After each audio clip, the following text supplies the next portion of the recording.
Hello, and welcome to Horns of a Dilemma, the podcast of the Texas National Security Review, TNSR. I'm Doyle Hodges, Executive Editor of TNSR. This week's episode of Horns is a little bit different. While the episode is a book talk by historian Paul Kennedy about his new book, Victory at Sea, Naval Power and the Transformation of the Global Order in World War II, Kennedy's talk begins by explaining how this book grew out of his promise to write a foreword for his friend, the late maritime artist Ian Marhsall, in a collection of paintings done by Marhsall. After Marshall's death, Kennedy found that Marhsall had done a number of beautiful paintings of World War II vessels, and used these paintings as a springboard to a history that, rather than focusing on individual battles or the bravery of individuals, engages as his work so often does with the big themes that answer the question, well, how did this come to be? Where did this come from? Indeed, as you listen to this podcast, I encourage you to listen as much to the energy, the enthusiasm, the twinkle, if you will, in Kennedy's voice as he starts to discuss the history behind the Hellcat or the new design of the Essex-class carrier, as to the specifics of the innovations that he is discussing. This is a fascinating discussion, and it is a wonderful insight into the mind, the enthusiasm, and the perspective of one of the world's preeminent historians. Let's listen in. It is such a joy and such an honor and privilege to be back here. It's many, many years since I came to visit William Roger Lewis's Harry Ransom British Studies Center. And it's been far too long, and I'm really delighted that despite 2 COVID years which got in the way of things, I could come and now talk with you. Before the COVID intervention, I was struggling to finish this particular book on Victory at Sea. COVID, curiously, was a blessing in disguise in giving me more time to go back and find more statistical tables and polish up some of the text of the work. And now I'm just back here, and it's quite delightful to see familiar mischievous faces in the front rows, and to think that there are probably many more mischievous folks in the rear rows that I haven't yet been introduced to. The way authors come to a new work is often, for some of them, very purposeful. They have developed in their career a particular passion for, like my colleague at Yale of many years, Henry Ashby Turner, they've developed a passion for Weimar and early Nazi Germany, and they stay with it, and they dig deeper and deeper and do more and more excavations and offer more and more insights, and they do not fly very far from that cliff top, and that's remarkable for them. And there are others who kind of move around a bit, sometimes because of accident or sometimes because of serendipity, and I think looking back at some of the works I've done, it seems to be I've taken a rather dramatic move to the right or move to the left in terms of where I was going. And it started back at Oxford when I arrived as a brand new 21-year-old graduate student at St. Antony's College. And in the second week, the warden of St. Antony's College asked if I was interested in being a research assistant for 2 days a week to the military historian and scholar Sir Basil Littlehart, who needed help doing the Pacific War chapters of his final book, Basil Littlehart's History of the Second World War. So for 2 days a week, I drove over in my dinky little Morris Minor to this grand country house to work for Basil, and for the other 5 days of a week, I worked on my Oxford DPhil.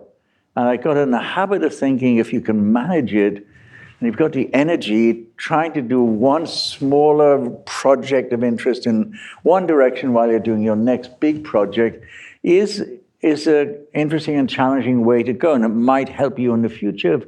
Serendipity round the corner asks you to do more in the area of the little project and less in the terms of finishing my DPhil on colonial scrambles in the Pacific Ocean.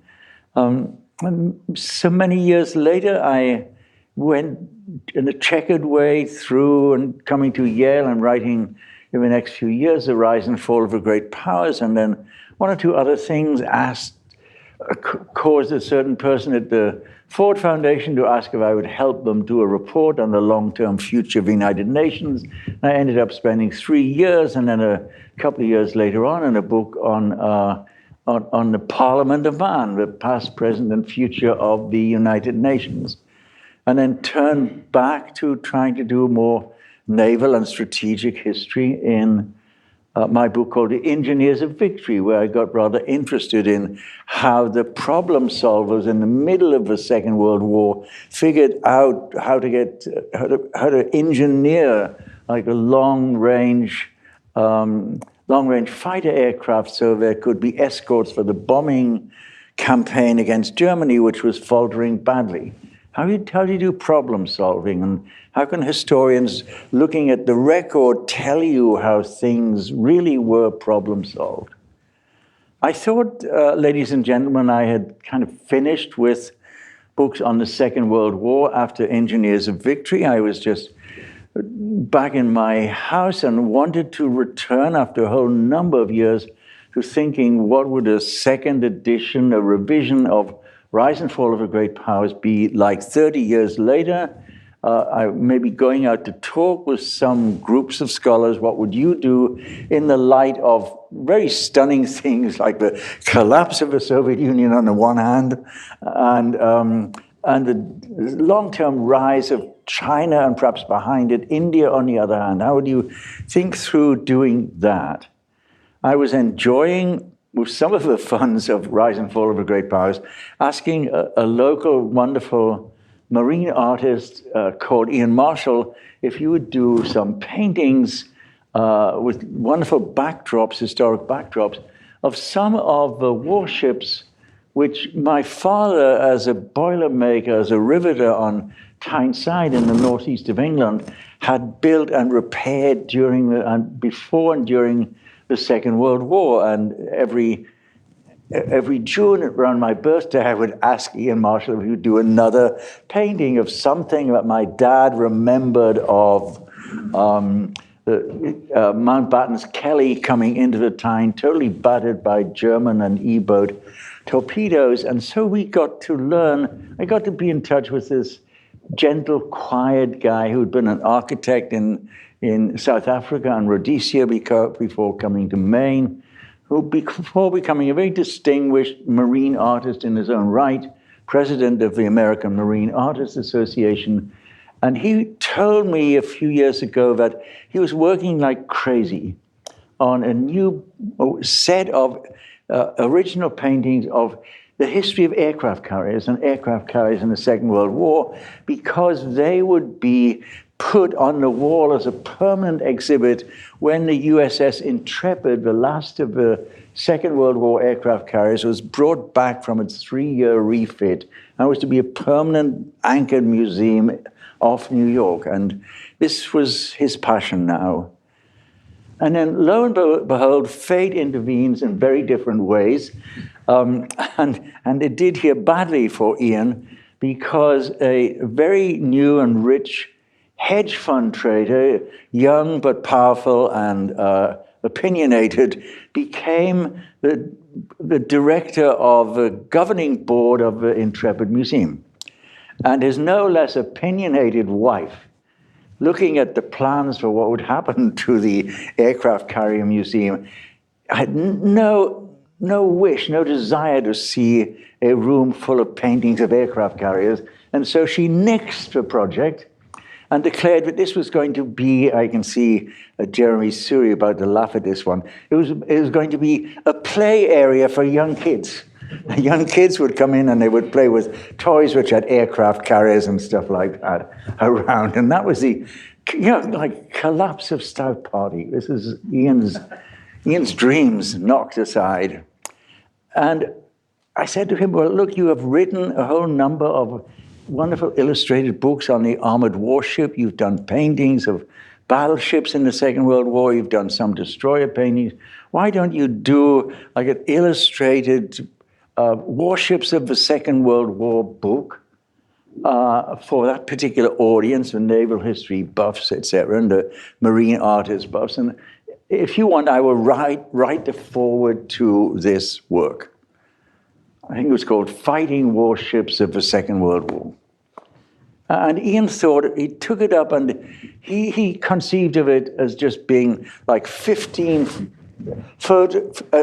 paintings with his historic background description. We did a lot of research on each painting and each warship, like 15 pages on aircraft carriers, and then 15 pages on battle cruisers, and 15 pages on submarines. And I said, I don't think that's going to work outside your limited circles. Why don't you do like a broad naval history narrative and then embed your wonderful paintings in each of the chapters, and start on the navies of 1936 and 1938 and take it right through. You can, ladies and gentlemen, you can tell the way this story is going. After a little while, Ian kind of floundered on this, and I said, look, keep painting these wonderful paintings, and I was having, two hip replacements at a time, and I was going to be sitting on a couch or out of action, shall we say, not walking around the Bavarian Alps anymore. So I would do this basic narrative history of, naval history of the Second World War. So I didn't think I was coming back to it, but I was coming back to it and working with Ian. I got started on that at I guess a semester of study leave. And it got to the next Christmas, and then caramba, again, a phone call came from one of Ian's daughters saying, I'm sorry to tell you that Ian's just had a major heart attack yesterday and collapsed in the kitchen of his own house, died without pain, and he's dead, he's gone. And I had plans to go back and try to look again at how he might do, as I said, this later reflections on the rise and fall of the great powers. And beyond that, I had the idea of writing a study of Rudyard Kipling's imperialist thought, and the way it switches from being the positive, aggressive Kipling to the more fearful Kipling. And so I was excited to do that. I have in the upstairs library, which we'll refer to, a large book collection of pieces of things on Kipling. So I really had a choice. I could walk away from a project then, or I could try to finish it off. And I decided to try to finish it off, ladies and gentlemen, do the best I could. And also, as I was writing it then, I was beginning to think I just didn't want to do a simplistic surface action story once again of the Battle of Midway or the Malta convoys. There was some way in which I could actually relate to some big intellectual ideas which buzzed around among world historians on the one hand, Braudellian world historians on the one hand, and international relations scholars about hegemonic wars, and when one period of a hegemonic war is replaced by another hegemon at the top for a long period of time, relating maybe to Kondratiev economic cycles in world history. So I try to, in a bizarre way, I can see some of you are shaking your head, I'm going to try and link this illustrated history of navies in the Second World War with a Braudellian look at the idea that historians should be looking at three levels of explanation and direction in history, and also hegemonic war theory, which my political science colleagues were teaching. And I would try to slip that into at least one or two of the chapters of this book. So it became curiously ambitious intellectually, and it became a passion to try to finish it for Ian Marhsall's widow, Jean, and the daughters and the family.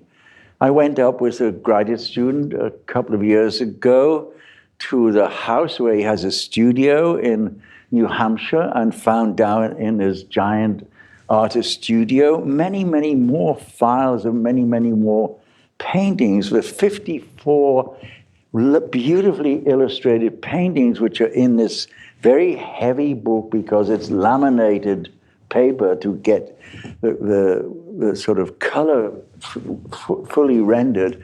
The 54 paintings there are part of, I think, of one of 702 paintings which are in his studio, listed by him in a methodical way before he died. It took quite a long while to persuade Yale University Press to do anything as epic as so many illustrated paintings, but they had a reputation for doing fine works of, the landscapes of Turner and Constable and others.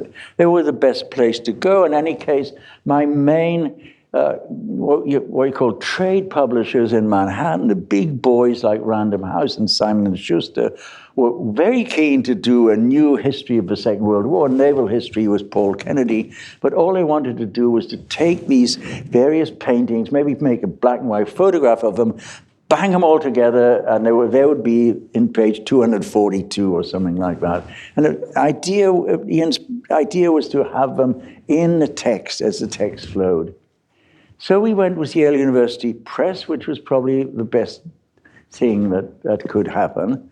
And I started working with the press and trying to persuade them also that by this stage I wanted to put an awful lot of statistical tables in. If you have the book and you open it up at the table of contents, you see a very long list of wonderful maps by a new map maker I found on the coast of Maryland called Ted Wilson, of all names, and a large list of statistical tables and other forms of illustrative material. And please let us have all of the footnote or endnote apparatus and a bibliography, and don't cut it off. And Yale University Press, I think, browbeaten by my literary agent in London, who kept saying, I'm going to take it to Random House, I'm going to take it to Simon & Schuster, not knowing that Simon & Schuster had told us to go away,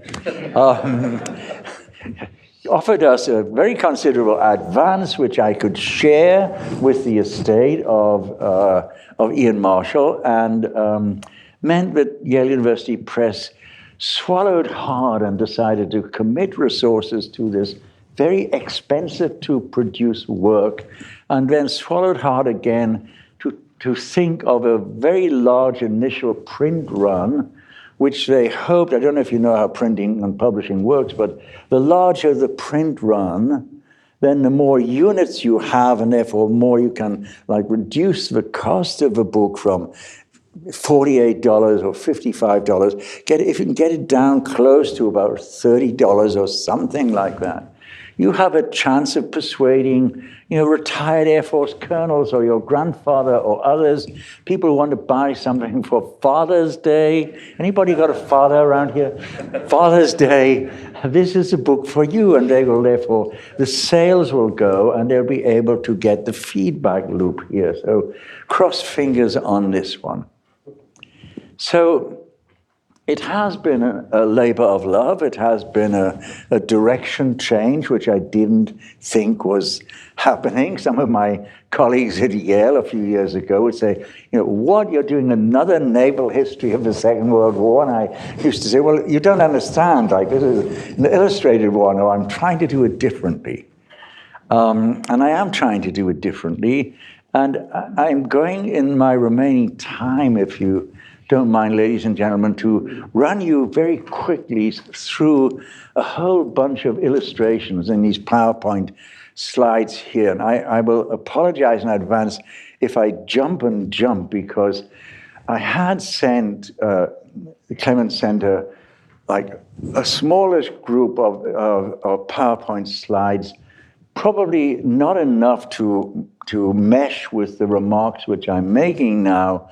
And at the very last moment, a research assistant of mine who's now at King's College War Studies said, don't you remember you did a big lecture, PowerPoint slide lecture for the annual meeting of the American Military Association in Newport News a couple of summers ago, and we just found it, and there's pretty well all of the slides you want, plus many more. So if I hop and jump around and I make reference, like say, oh, there's Braudel, I'm just going to pop on from that to other things. Again, apologies, breathless. Oh, God, I remember when A.J.P. Taylor would come to the University of East Anglia, the idea of having anything as offensive as a PowerPoint slide or statistical tables or anything else like that. Alan would just sit and talk, mesmerizing for about an hour and a quarter, and we goggled. But this is different. So behind me is slide number 2 from that American Military Association. In that top left-hand corner is this wonderful gentle scholar, Ian. As I say, it was December 2016 when he just passed away. These are some of his magical paintings. You have to imagine him in a setting, hanging on a wall. He was an admirer of Constable and of Turner, and he did want to have storm-driven seas, and he wanted to use light to great effect. So one is merchant ships in an Atlantic convoy. One is a Japanese aircraft carrier, Kaga.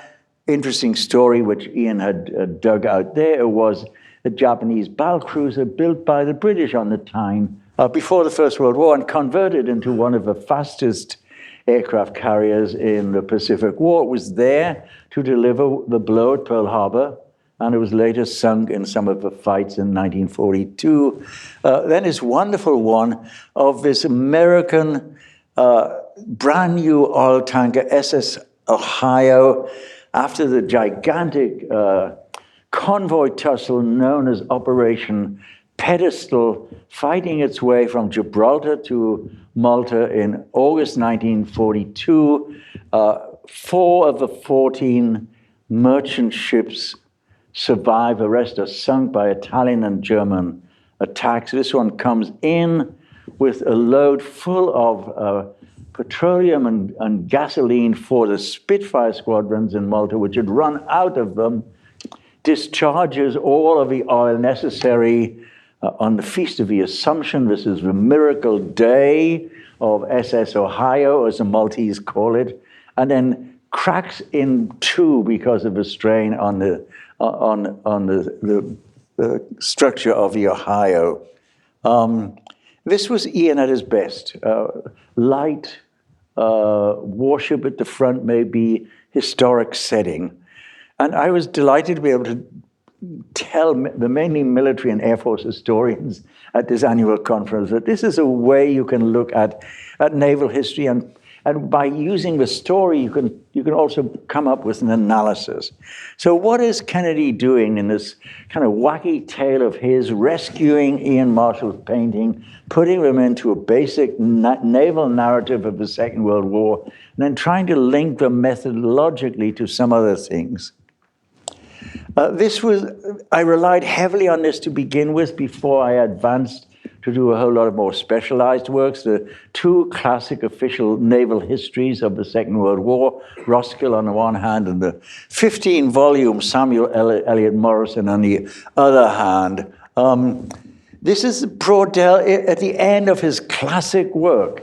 The great founder, one of the founders of the Annales School of Methodological History in France, said that you really should be looking, when he told the story of the 16th century world in the Mediterranean of Philip II, that there was a basic structure, an unmoving level of historical analysis that never changed over time, but there were seasonal changes of the winds and the tides and geographical distance. And then the next layer above it was maybe new trade routes or new technologies which would be developed.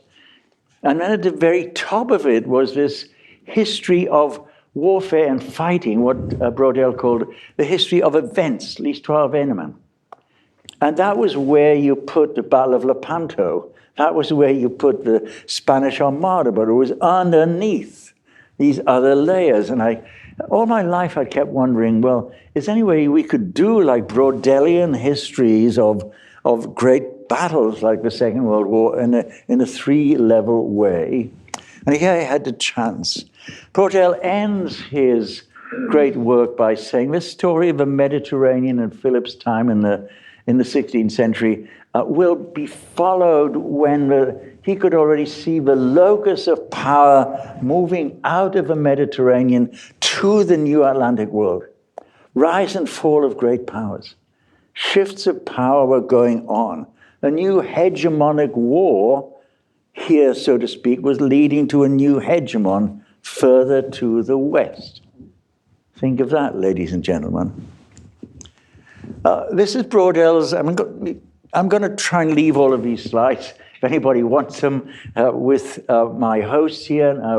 Maybe you can borrow some of them, but his was his world of, at the bottom, a longue durée, at the top, the conjunctures, and then the channel dash, the convoy ONS 5, the greatest fighting convoy in the Battle of the Atlantic. That was it at the top. That's Kennedy's Brodelian way of looking at the Second World War at sea. There is an epic story of it in movies and in descriptions. Montserrat's great novel, The Cruel Sea, and is one of the greatest of the black and white wartime movies ever. And then there are things like the sinking of ships off in the great happy time of the German U-boats. Well, Admiral King didn't believe in escorts for convoys, so we had a really bad time, a low point of the Second World War at sea. This is the long cycles guys, Jordan Modelsky and others, who thought that you could tell the story of the rise and fall of the great powers and great naval powers by putting them into some relationship with what the economists call Kondratiev long cycles in world history. It's terribly dense stuff. I don't want to insult the long cycles people in this room, if there are any, but why not borrow from them and see what there is of it, which can be turned into something that historians like. This is Modelsky and a guy called William Thompson there, Sea Power and Global Politics. Maybe this is something that, Aaron O'Connell here teaches in all of his classes, but I rather doubt it. But nonetheless, you can see the way they're going over time there. The sea power impacts itself. It's important. Mahan was right on the influence of sea power upon history. But why not show it in terms of a longer story here? Look at this stuff. Wow. All right, you've got a 1-hour exam. Look at this and fill in and do your best. That's what used to happen to me with A-level history exams in the UK. Get ahead. You've got a nice blue book. What's the matter with you? But here's the other way of looking at it, the way the traditional naval historians tell the story of particular ships in the Battle of the Atlantic, probably humble vessels which you didn't know about, but which nonetheless played a particular role if you could locate them in the bigger story. This is an old-fashioned First World War modernized British destroyer, which does an important part in the critical convoy battle of the Atlantic in May 1943.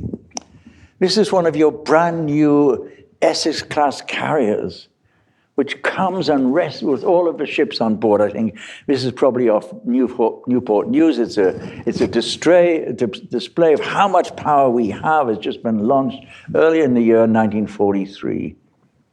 This Essex-class carrier is very, very important to my story because it's the first of a whole series of new carriers launched in 1942-43 because of the epic rise in the productive output of the United States.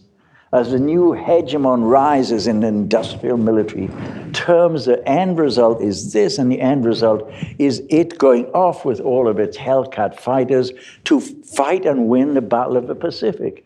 You can't just tell the story of the Battle of the Pacific and say, like, with the arrival of USS Essex, the tide turned in the Pacific. And you think, oh my God, I can't stand these historians who say, with the arrival, with the oncome, with the onset of the long-range fighter like the P-51 in Europe. The battle has turned from the instinctive historian Professor Kennedy says, what's the story? Where does it come from? Who invented this long-range fighter which could go twice as long as any other fighter and confound the Germans in their battles? How did it start? Engineers of victory in a more developed way, if you like, ladies and gentlemen. By the beginning of 1943, rarely known fact, every one of the Battle of Midway and other carriers that Nimitz had at the beginning of the war had been sunk or was damaged. And Admiral Halsey had only one carrier left in the South Pacific for the first 6 months in 1943.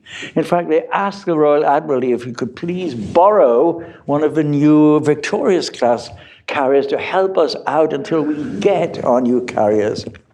This is an Ian Marhsall painting. There is the last of the American carriers, the Saratoga on the right-hand side, hiding in this particular bay in the South Pacific. This is the classic lines of an illustrious class, HMS Illustrious class carrier, coming in to reinforce the U.S. Navy in the Battle of the Pacific.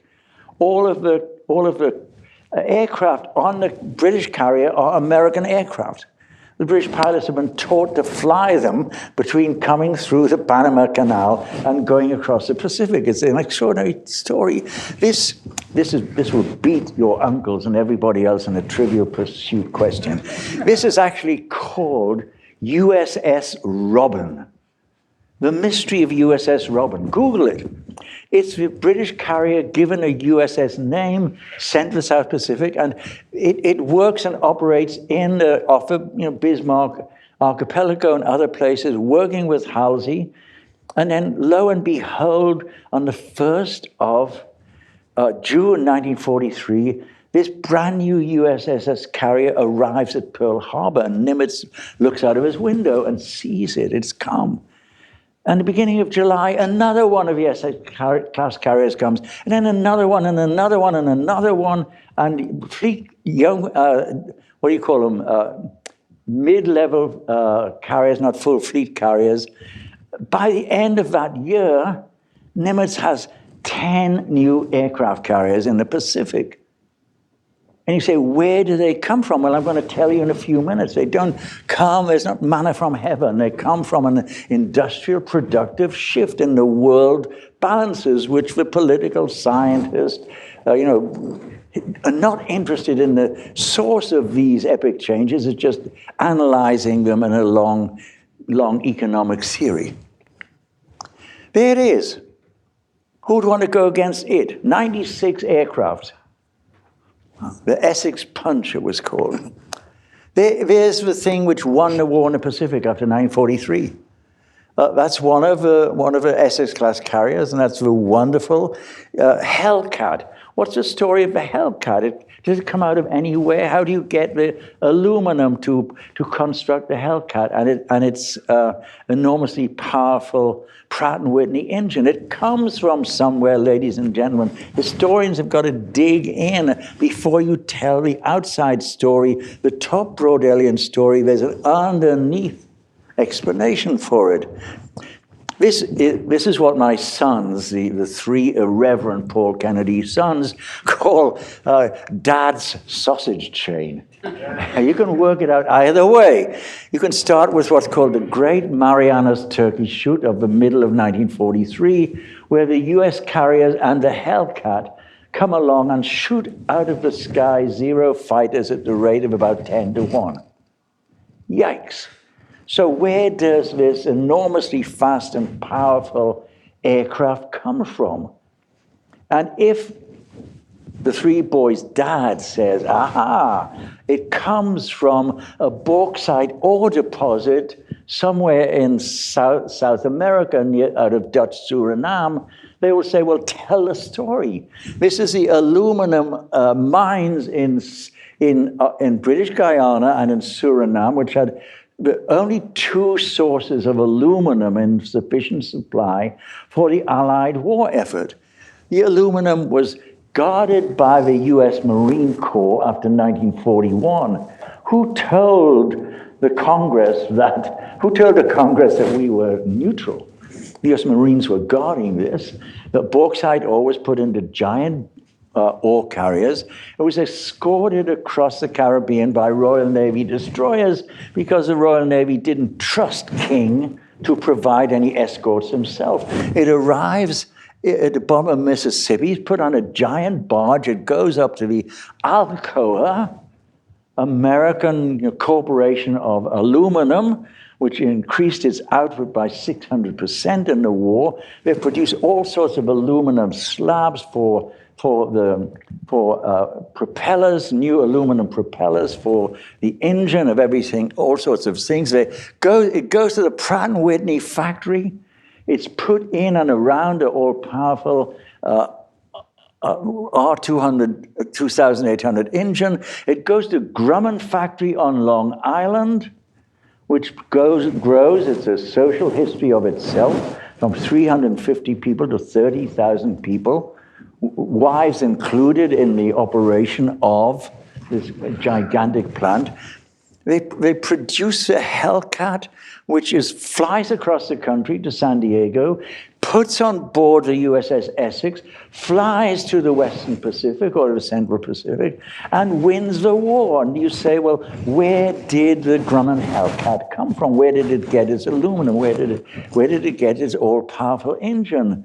And the historian in me says, there's a story here, and parts of the story are actually like what happens to Grumman on Long Island in those 4 years of social and economic transformation. There's probably a grand history PhD screaming at you to do that. Grumman had to become a social welfare employer. It wanted so many people, so many Rosie the Riveters to go in the Grumman factory. You had to somebody has to look after the kids. Somebody has to get them home. Somebody has to has to train a whole bunch of, not equipped rural and ethnic minority and black workers to come and work in that factory. But you get it done, and the end result is you win the Battle of the Pacific. This is the critical Battle of ONS 5, the biggest battle against the U-boats. It's a return convoy from the UK to New York. And the story there is that in the midst of the fogs of Newfoundland, Dönitz had concentrated not 1, not 2, but 3 very, very large U-boat wolf packs to bring down and defeat this impudent British attempt to keep the flow of merchant ships going backwards and forwards through and across the Atlantic. Unfortunately for Dönitz, the British had at last come through with the breakthrough of a miniaturized radar which they could put in the noses of long-distance Liberator bombers or in the noses of small frigates. And they could actually then, of course, with radar, have eyes in the middle of the night. They could have eyes in the darkness. They could have eyes in the mists off the Newfoundland coast. And in this convoy ONS 5 in early May 1943, the Battle of the Atlantic is transformed because of the invention of, here we go, this is the small ship, let's see if I can get back to the Vidette, which was one of the escorts there. Unfortunately for the Germans, it now has the antennae, Huff-Duff antennae and a radar antennae. So this is the story in the British archives, the Naval Archives, report of the commander of this convoy. He tied me down so I couldn't hop up and down with such excitement when I'm telling this story, ladies and gentlemen. But this is a report I found in the Public Record Office of what happens. Look at the story here. It's actually Appendix 1 or Appendix 2 in the new book, Victory at Sea, because this is Victory at Sea. At 11 o'clock in the evening, the Vidette makes a radar contact 5,000 yards away in the dark. It goes after the U-boat, it drops it, and it sinks it. Just after midnight, the corvette Loosestrife makes a radar contact. It finds something, it drops it, it crushes a U-boat. A vidette makes an Aztec conflict, goes ahead with a forward hedgehog attack. Sloop Pelican, a radar contact. As I'm reading this narrative of the battle of this convoy, and I go to exact same day or after day report and analysis by Dönitz in the great German Naval Staff annual daily diary of the Battle of the Atlantic. You know what Dönitz says? When he learns that they've destroyed 5 U-boats and damaged another 7 in that one battle, and in the next battle, sinking more U-boats, including one captained by his own son, Peter, Dönitz writes, "We have lost the Battle of the Atlantic." It was not the massive production of Liberty ships, which some historians who are not naval historians say is due to explain the victory of the Allies. We needed all the Liberty ships we could get. But it was this encounter in the midst of Newfoundland by a set of small British escort vessels, which for the first time had this magical thing, this small thing which was discovered by 2 British postdoctoral fellows at the University of Birmingham a couple of years earlier. I'll tell that story at dinner tonight. And was taken over by the American structure so they could produce 1 million radar sets by 1943 and give it out. But it came from somewhere. It has to come from somewhere. Somebody has to think of a way of breaking through. Somebody has to be a problem solver. And the story is worth telling. There it is. If you actually go to the MIT has a small history of technology museum on the campus, and when you go in the ground floor of this 2-level museum on a Saturday, you see lots of kids running around because there's all these sort of dinky, nifty, bang, whap sort of games which MIT puts on to attract the kids in. If you go to the second story, you see there's a hexagonal glass box, and in it is this small thing about the size of a soup bowl. This is the original breakthrough cavity magnetron, which the 2 British guys who invented the miniaturized radar were able to produce for their professors to be handed over to the Americans to go to mass production. In any case, this should be very, very familiar to most of you, except really impoverished graduate students in this room, because everybody's kitchen has a cavity magnetron, right? Come on, tell me what it is. It's your microwave. Where did the microwave come from, Professor Kennedy asked for. It comes from John Randall inventing the cavity magnetron to win the Battle of the Atlantic. Everybody knows that. It's a wonderful story.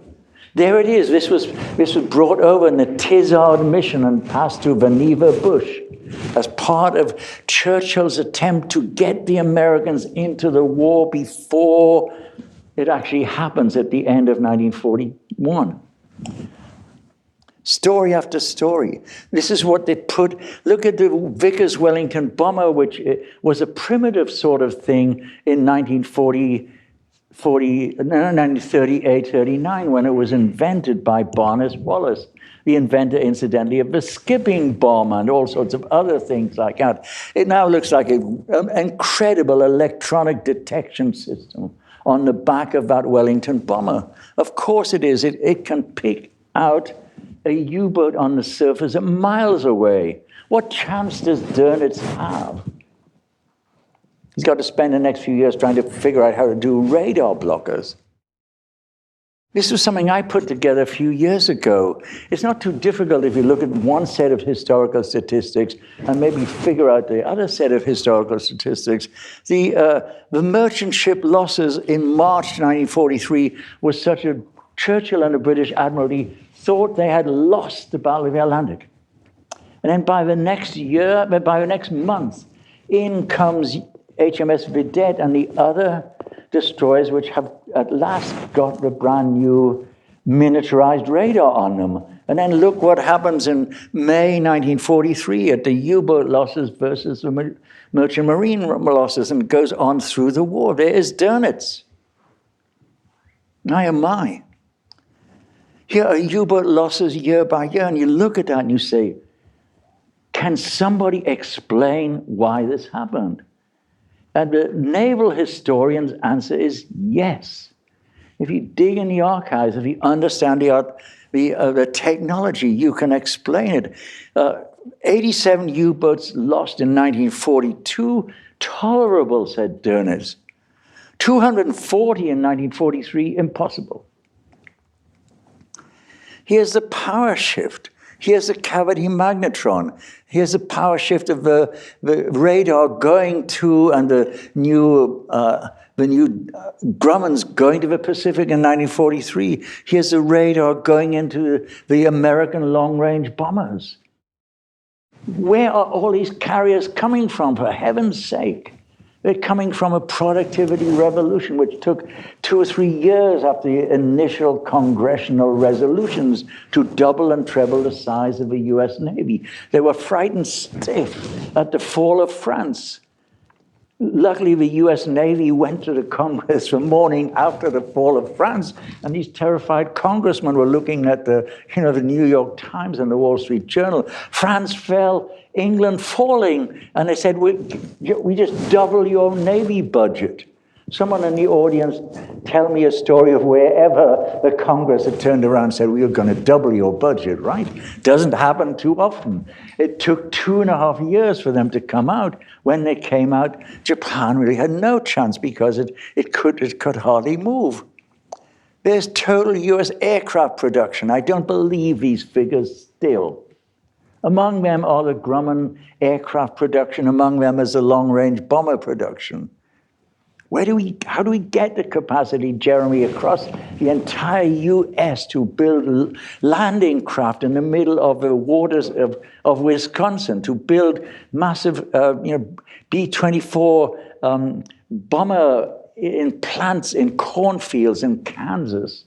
We transformed the thing because of our shifting economics. This is hegemonic war, except the political scientists don't bother trying to tell you how it happens. This is a set of statistics which a research assistant of mine looked at a set of statistics which were done about total warship tonnage output year by year by a couple of political scientists in a very learned journal. I make the reference, truly I do, in the back of my book, but we decided to put it in graphic terms because when you look at it as a set of statistics, it hardly works. My word, there are the 6 big navies, which Kennedy's book, Victory at Sea, starts off with in chapter 2, warships and navies of 1938. And then look at the figures. In the first 2 years of the war, the Royal Navy is the largest navy, the American Navy and the Japanese are very close. They are the other navies. And then from 1942 into 1943, the ship launches in this country. The ship launches at some of the destroyer shipyards of this country were having like 14 Fletcher-class destroyers on the stocks at the same time. So they're launching a destroyer, I counted this, every 16 days. Well, who has a chance there? But it takes time. And you have to win that air battle, and you therefore have to create that Grumman Hellcat. And you absolutely have to win the Battle of the Atlantic first before you have a chance in the next year to land in Normandy. You cannot land in Normandy, ladies and gentlemen, without winning the Battle of the Air and without winning the Battle of the Atlantic. And you don't win the Battle of the Atlantic just by sending many more merchant ships to be sunk. You have to win it in another way. Here's the Marxist. Okay, at the end of the day, as Jeremy Surya would tell you, Kennedy is really a Marxist. So where the arrow is what Karl Marx would say. Well, look at this. The armaments production of the powers compared, the US in brackets because it's neutral, $1.5 billion in 1940, 4.5, just a threefold increase in 41, and then $37.5 billion of armaments production. Who gets in the way of that? How do hegemonic shifts occur, my political science colleagues? They occur because of things like that. They occur because at the end of the day, certain great powers like the French infantry, after trying to fight for so long, like Dönitz's navy, or like the Kaiser's navy in the First World War, just collapse. They've had a terrific track record, but you cannot come on because your competitors, your new rising hegemonic powers, are taking over. This is the great battle of the defeated Rocroi, which C.V. Wedgwood says was the last fighting chance of the great Spanish infantry. At the end of the day, Wedgwood, who kept her initials like that because she feared Cecily Veronica Wedgwood, that if anybody in the 1930s saw a female doing military history, they would be scornful of her, not pay attention to her. But somebody called C.V. Wedgwood, who used 11 European languages to write one of the greatest books of all time, The 30 Years' War, could do it. And here's her wonderful comment upon Rocroi. The gravestone of Spanish greatness, somewhere out in the North Atlantic in May 1943 was the end story of Dönitz's attempt at greatness. Here's the fall of those. By the end of the war, they still were producing large numbers of U-boats, but every time they went out, they were sunk because they were detected because of a cavity magnetron and because of a set of new things like homing torpedoes. This is a wonderful painting of Ian Marhsall at the very end of the book. It is the US and the British Royal Navies in Tokyo Bay in September 1945. In the background is Mount Fuji. The Japanese empire is crushed. Navies have done it in the Pacific. How did the navies do it was part of the story here. How they did it in illustrative terms was Ian Marshall's fantastic gift in the set of paintings he did. This is the triumph of American naval supremacy. I'm not sure, Elizabeth, if I even had anything after that. And this brings it almost to the present day, but not quite. This is Aaron's projection of the naval warship tonnage of the powers from 1930. If you want to use this didactically for teaching, I certainly will send it to you. You just look at it and again say, okay, you've got half an hour this time because it's so easy.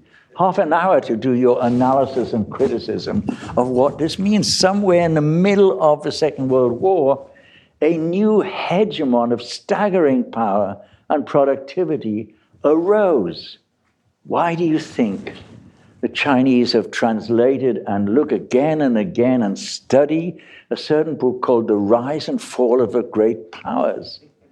Because they think that the next one on the block, the next rising power, the nation which will launch 6 or 10 or 12 ships a month, is us.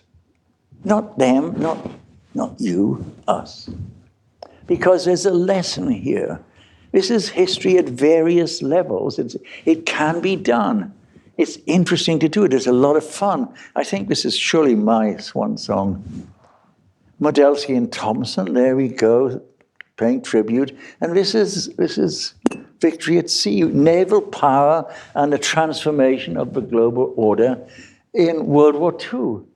I didn't mean to write this book 6 years ago. I didn't think that I would be anything other than the foreword to Ian Marhsall's book because somebody had said that they wanted to put a children's playroom in the USS Intrepid instead of his paintings. It's funny what turns fate takes us.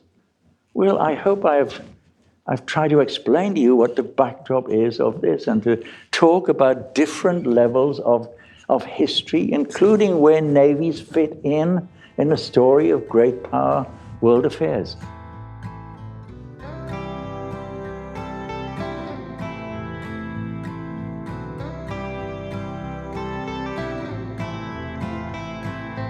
Thank you for listening to this episode of Horns of a Dilemma, and please don't forget to visit our website at tnsr.org.